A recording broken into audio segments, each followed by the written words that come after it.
আমরা এখন রয়েছি জয়পুরহাট ডিগ্রি কলেজের পশ্চিম পাশে সাগরপাড়া রাস্তায়।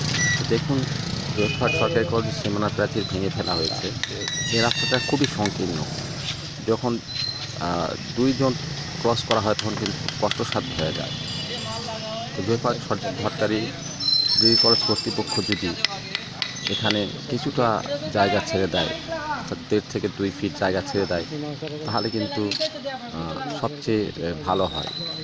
খুব সহজেই কিন্তু এই রাস্তাটা পারাপার করা যায়। অনেক সময় দেখা যায় যে বড় গাড়ি আসলে কিন্তু এখানে রাস্তাটা পারাপার করা যায় না। এখানে এলাকাবাসী ও সাধারণ মানুষ মনে করে যে সরকারি ডিগ্রি কলেজের উচিত খানিকটা জায়গা ছেড়ে দেওয়া।